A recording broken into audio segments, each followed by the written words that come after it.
요셉이 죽음으로 아브라함부터 시작된 족장시대가 끝이 남과 동시에 창세기도 끝이 납니다. 그리고 약 350년의 시간이 지납니다. 이 기간 중에 중요한 일들이 일어납니다. 우선 이스라엘 민족의 융성입니다.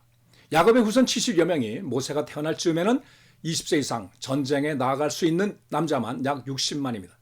전체적으로 약 200만 정도 봅니다. 엄청난 인구의 증가입니다. 두 번째는 애국 왕조의 변경입니다. 요셉을 존경하던 왕조는 셈 계통의 왕조였지만 당시 왕조는 애국 사람인 햄 계통의 왕조였습니다. 이 왕조는 이스라엘 백성들을 좋아하지 않으므로 점점 학대의 정도가 심해져 결국 노예 상태가 됩니다. 이스라엘 백성들이 큰 고통을 당합니다. 세 번째는 애국 왕조가 인구 억제 정책을 씁니다. 그럼에도 불구하고 백성들의 수가 점점 늘어나자 애국 사람들은 위기감을 느끼고 결국 남자아이가 태어나면 다 죽이라는 명령까지 내립니다.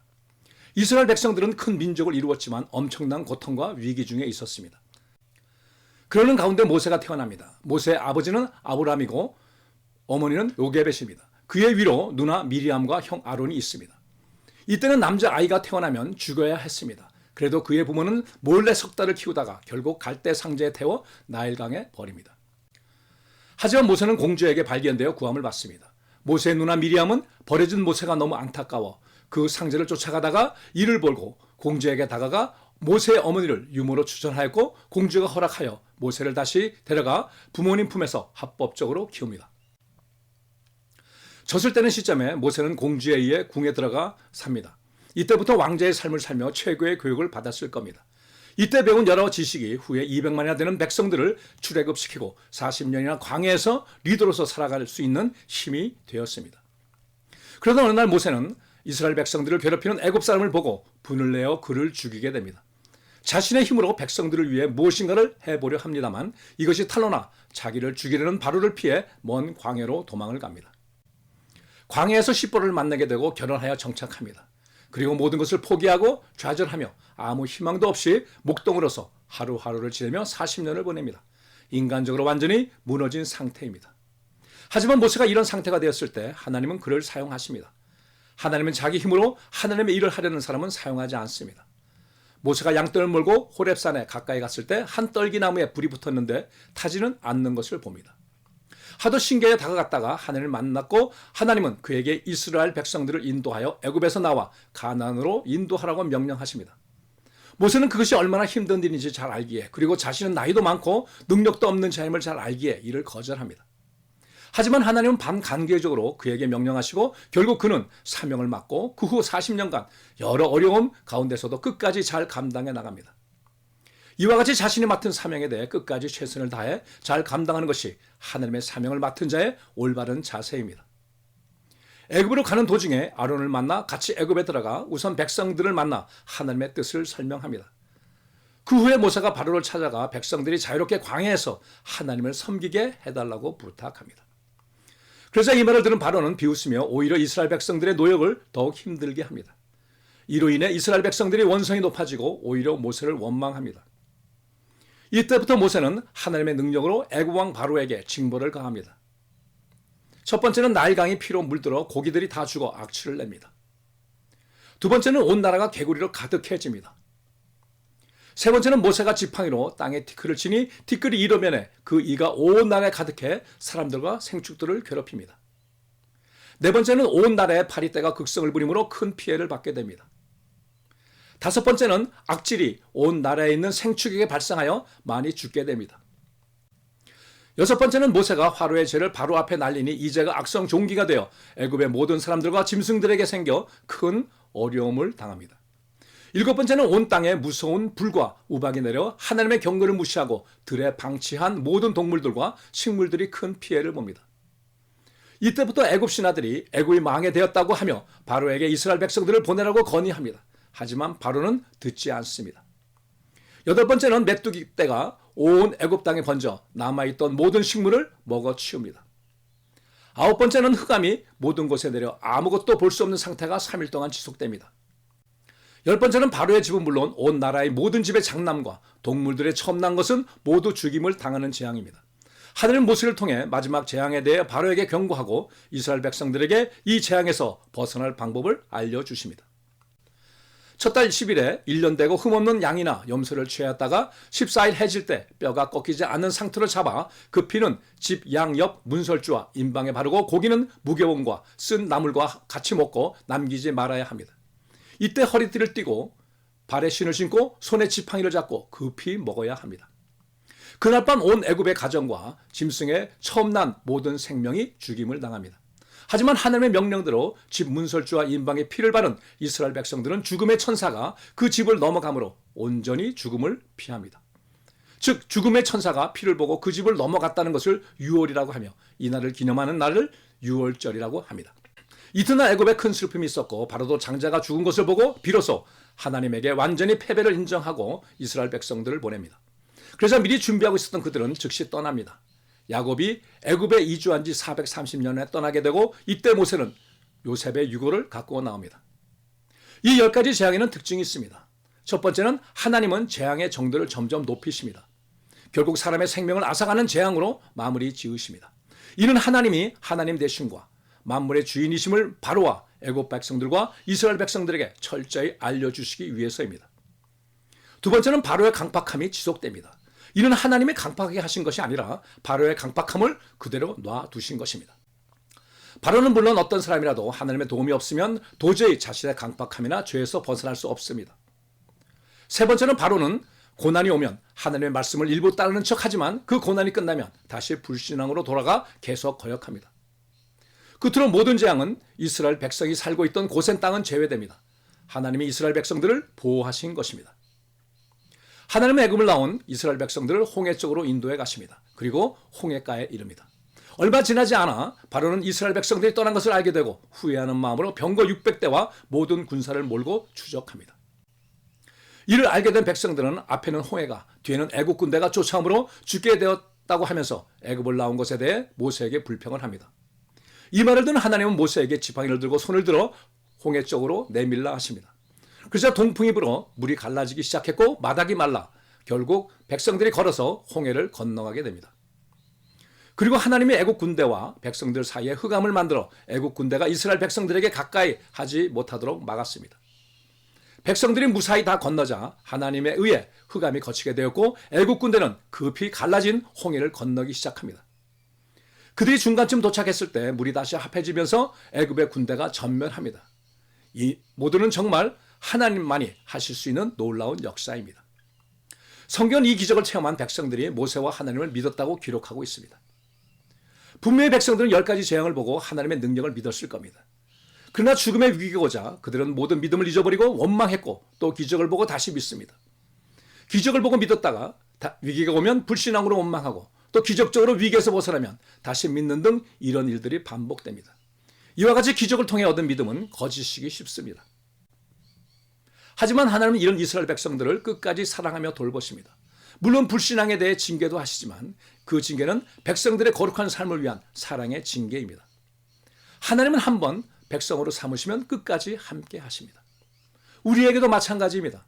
한번 구원을 받아 하나님의 백성이 된 성도는 우리의 잘잘못과 상관없이 하나님이 끝까지 지켜주십니다. 우리가 아무리 부족하여도 때로는 무한한 사랑으로 때로는 고난의 징계로 우리를 의의 길로 인도하십니다. 이것이 바로 하나님의 사랑입니다. 무사히 홍해를 건넌 후에 모세와 이스라엘 백성들은 하나님을 찬양합니다. 그리고는 광야길로 접어듭니다. 이 광야에서 하나님은 낮에는 구름 기둥으로 태양으로부터 지켜주시고 또 밤에는 불 기둥으로 추위로부터 백성들을 보호해 주십니다. 홍해를 건넌 후 약 3일 동안 광야에서 물을 얻지 못하다가 마라라는 지역에 도착해 물을 만났으나 그물이 있어서 마시지 못합니다. 백성들이 불평하자 모세는 하나님이 알려주신 대로 나무를 물에 던지니 단물이 되어 백성들이 마시게 됩니다. 얼마 후 물샘 열둘과 종려나무가 있는 엘림에 도착, 잠시 머뭅니다. 애굽을 떠나 약 한 달 정도 되자 그들이 준비해온 양식이 떨어집니다. 그리고 광야에는 먹을 것이 전혀 없습니다. 그러자 다시 불평합니다. 하나님이 이미 놀라운 기적을 많이 보여주셨고 또 매일 불기둥과 구름기둥으로 기적을 보여주시지만 그들은 조금만 어려우면 불평합니다. 고난은 누구에게나 어렵습니다. 이때 신앙이 있는 사람들은 기도하며 잘 감당해 나가지만 신앙이 없는 사람은 불평하며 시험에 듭니다. 하나님은 아침에 하늘로부터 광야에 식량을 내려주시겠다고 하시면서 평일에는 사람 수에 따라 정량을 걷어가고 다음 날까지 남기지 말라고 하십니다. 그리고 안식에는 식량이 주어지지 않기 때문에 안식일 전날에는 이틀치를 걷어가라고 말씀하십니다. 그런데 이스라엘 백성들은 하나님 말씀에 순종하지 않습니다. 말씀보다는 자신들의 경험이나 걱정을 더 생각합니다. 평일에는 다음날 혹 없을 것을 염려하여 너무 많이 가져옵니다. 그랬더니 다음날을 위해 남겨둔 것이 모두 썩어버리게 됩니다. 또한 안식일 전날에는 다음날도 있겠지 하면서 적당히 가져온 후에 안식일에 나갔다가 아무것도 얻지 못하게 됩니다. 불순종의 모습입니다. 신령의 이름을 만나라고 합니다. 이 말의 의미는 이것이 무엇이냐입니다. 뿐만 아니라 하나님은 매출하기도 공급해 주시어 그들의 불만을 달랩니다. 이는 아직 그들이 하나님의 백성이 되기 전이기 때문에 그들의 의심과 불순종을 용납해 주고 계신 것입니다. 나중에 기술됩니다만 하나님은 백성들이 하나님의 백성이 된 후에는 어떤 불평이나 불순종에도 가차없이 징벌을 내리십니다. 하나님의 인도에 따라 르비딤에 도착하였으나 물이 없자 그 많은 이적과 은혜를 경험했음에도 불구하고 또 하나님과 모세를 원망합니다. 하나님은 모세에게 그의 지팡이로 반석을 치라고 명령합니다. 모세가 반석을 치니 충분한 물이 쏟아져 백성들의 물 문제가 해결됩니다. 이때 아멜렉과의 전쟁이 벌어집니다. 출애굽 후 처음 전쟁입니다. 당시 이스라엘 백성들에게는 변변한 무기 하나 제대로 없었지만 모세가 산에 올라가 손을 들자 하나님의 능력으로 이 전쟁에서 승리합니다. 그래서 여호와 니시라는 하나님의 명칭이 생깁니다. 이 의미는 여호와는 나의 승리의 깃발입니다. 모세의 장인 이드로가 모세의 부인과 아들들을 데리고 와서 백성들을 구원하신 하나님의 기적을 듣고 기뻐하며 하나님께 영광을 돌립니다. 그때 모세가 하루 종일 사람들의 분쟁을 듣고 재판하는 것을 보고 10부장, 50부장, 100부장, 1000부장을 두어 먼저 그들에게 재판을 받게 하고 문제가 있을 시만 모세에게 오도록 건의를 하고 모세가 즉시 받아들입니다. 건의보다는 좋은 점을 받아들여 개선하는 이런 성품이 모세의 장점입니다. 애굽을 떠난 지 3개월 만에 시내산에 도착합니다. 그리고는 하나님은 이스라엘 백성들과 위대한 언약을 체결합니다. 출애굽기 19장 5절로 6절입니다. 만약 백성들이 하나님의 말씀에 순종하고 언약을 잘 지키면 하나님은 그들의 하나님이 되고 그들은 하나님의 소유가 될 것이고 하나님의 제사장 나라가 되며 거룩한 백성이 될 것을 하나님이 보증하신다는 언약입니다. 그래서 온 백성들이 동의함으로 이 언약이 성립됩니다. 즉 이때부터 이스라엘 백성들은 하나님의 백성이 되고 하나님은 그들의 하나님이 되십니다. 그리고 그 언약은 당시부터 시작하여 앞으로도 영원히 지속될 것입니다. 신약시대에는 이 백성이란 바로 구원을 얻은 성도들을 지칭하게 됩니다. 즉 하나님은 성도들의 하나님이 되시고 성도는 하나님의 백성이 됩니다. 개약 후 곧 하나님이 시내산에 임하시게 되고 이로 인해 시내산은 흑암으로 덮이게 됩니다. 그리고 모세만 하나님의 허락을 받고 하나님을 만나러 시내산을 오릅니다. 하나님의 허락이 없이는 누구도 하나님을 만날 수 없습니다. 하나님은 시내산에 올라온 모세에게 십계명에 대해 말씀하십니다. 20장 1절로 17절입니다. 이 십계명은 당시뿐 아니라 지금도 앞으로도 여전히 유효하고 우리가 반드시 지켜야 할 절대 명령입니다. 제1계명 나 외에는 다른 신을 내게 두지 말라. 제2계명 우상이나 형상을 만들지도 말고 섬기지도 말라. 제3계명 내 하나님 여호와의 이름을 망령되게 부르지 말라. 제4계명 안식일을 기억하여 거룩하게 지키라. 이 네 계명은 대신계명, 즉 하나님과 관련된 계명입니다. 이 네 계명이 먼저 나온 것은 우리가 하나님을 바로 알고 바로 믿어 하나님과 아름다운 관계를 갖는 것이 우선되기 때문입니다. 제5계명 내 부모를 공경하라. 제6계명 살인하지 말라. 제7계명 간음하지 말라. 제8계명 도둑질하지 말라. 제9계명 내 이웃에 대하여 거짓 증거하지 말라. 제10계명 내 이웃의 소유를 탐내지 말라. 이 6계명은 대인계명, 즉 사람들과의 관계에서 지켜야 할 계명입니다. 그리고 제5계명 부모를 공경하라에는 순종에 대한 축복이 기록되어 있습니다. 즉 모든 계명 중 가장 중요한 대인계명이 부모 경공입니다. 계속해서 하나님은 우상을 만들지 말라고 또 강조하십니다. 우상은 하나님이 가장 미워하시는 것입니다. 그리고 흙으로 단을 쌓거나 돌로 쌓으려면 다듬지 않은 돌을 이용하여 단을 쌓아 제사를 드리라고 하십니다. 제사는 우리의 죄를 용서받고 하나님을 만나며 하나님을 기쁘시게 하는 아주 중요한 행사입니다. 그리고 이 제사는 지금의 예배로 대치됩니다. 그래서 우리 신앙의 예배는 정말 중요합니다. 하나님은 계속해서 21장에서 23장까지 몇 가지 율법에 대해 말씀하십니다. 종에 대한 인간적 대우, 부모의 공경, 살인, 도둑질, 영적, 육적 간음, 가난한 자에 대한 배려, 안식년, 매 절기 등과 관련된 명령입니다. 특히 이방인들의 우상을 배척하고 어떤 약속도 하지 말라고 명령하십니다. 그리고 하나님은 만약 백성들이 이 계명을 잘 지키면 복을 주시겠고 아니면 저주를 주시겠다고 하십니다. 모세가 모든 명령을 백성들에게 알리자 모두 준행하겠다고 약속합니다. 하나님은 하나님의 백성들이 하나님을 닮아 거룩하게 살기를 원하십니다.